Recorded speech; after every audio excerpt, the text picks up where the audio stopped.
going to show you a picture of the most influential rapper to ever exist.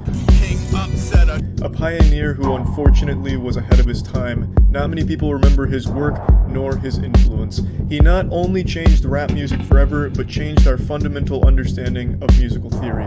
If you don't recognize this artist, you've not only lost my respect, but you have lost the right to call yourself a fan of music in the first place.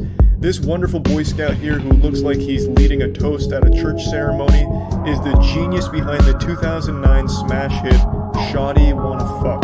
Shawty Wanna Fuck is what's considered a human milestone in evolution. It's up there in equal importance as the creation of the wheel and the light bulb. Shawty Wanna Fuck released in 2009, and I've never been able to stop wiggling my finger to that song since. It is an outright masterpiece. That to make it a hook, that's not even a. You can do whatever you want. Whatever you could have them, you can say them. It's just a 4-bar giveaway. Oh, you can say them yourself. Well, how do you enter? You didn't flesh that part out yet. And how much game you give up, though? I mean, bro, these kids can learn a lot. Don't you feel like every 6 months, like you're a new producer anyway? Like I feel like the game I give up this week, it's not gonna matter. You gave up that RC color. The RC20? Yeah, you gave up that RC20. Someone gave it to me though. You gotta pay it back. They still gotta know what to do with it. That's the one thing. I'm on a new one now. I'm not even gonna say That's it. a really good one. Yeah, I'll show you. Some you don't like, you hold back. Look, this is the new one. Blank out the screen. Yeah, Eris, block this the fuck out. Look at this one, ready? The pandemic overshadowed what the tax plan was supposed to be, and then I looked up at it and I was like, well, later when I saw it, I said, what was it? 58%. They said 58%. I said, what? You my partner? I don't know. All you get is a Yankee hat? I'm going in. Fuck that. Always say less than necessary. Part of your goal, if you want to take your place in the hierarchy properly, is to be a good person. And that was the argument I was trying to make in the chapter. Not that you're supposed to be like the most brutal crustacean on the block. You know, it's so foolish. Kathy Newman, I think, that asked me in the UK. So you're saying that human society should be organized along the lines of lobsters. It's like, look, lady, if you're gonna insult someone, you might want to try accusing them of something, of believing something that someone somewhere believed at least once in the entire history of the human race. And not that. Yes, absolutely. Lobsters for everyone. You know, that's how, what I was trying to make the case was that we have this very old system in our nervous systems, which is very old, which keeps track of where we are in hierarchies, and that regulates our emotions because of it, because it's really important to you, and you, and you, and you, like a defeated lobster, and then you feel way more negative emotion about everything, and way less positive emotion about everything, and that's absolutely dreadful. Like that's clinical depression, and it's a terrible, terrible condition. And so it's absolutely crucial that you maintain a tenable position in a hierarchy, and not one of power, but one of competence.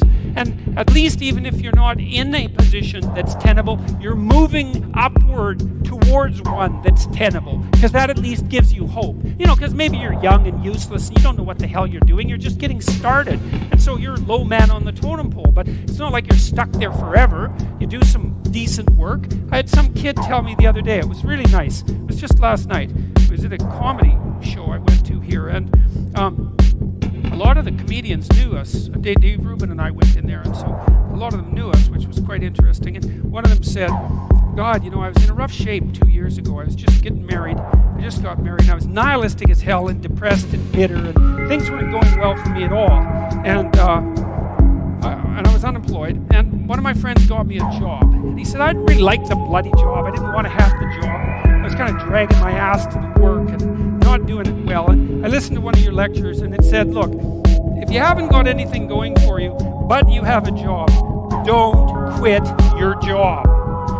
Whether you hate it or not, it's like, man, that's what you're hanging on to the edge of the world with your fingertips, you know? Don't let go. Oh, if you can find a better job, okay, fine. But you don't just quit, because then what? You're done. And another thing that I had mentioned was Why don't you just try to work as hard as you can at your damn job for like 6 weeks, right? All flat out. You know, if you work 10% longer hours, you make 40% more money.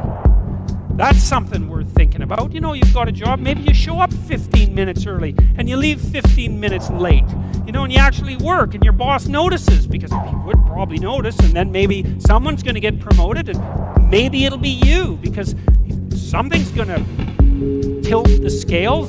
That little extra bit of work done without cynicism and resentment might be enough. Well, he said he started at $21 an hour, and in 6 weeks he was making $37 an hour. And it's not a king's ransom, man, but it's a hell of a lot more than zero, and it's quite a lot more than 21. He said his life had turned around substantially because he learned that he put some damn effort into it. And I'm not trying to be Joe Optimist here. Like, I know that people hit runs of bad luck, and that things can take you out of life, right? Unfortunate illnesses and betrayal, and like there's no shortage of randomness and horror that can wipe you out even if you're doing your best. But you don't have a better bloody plan than to do your best, and it tends to work a lot better than you think. And what's so interesting about the hierarchies that people set up is that that's how they're set up.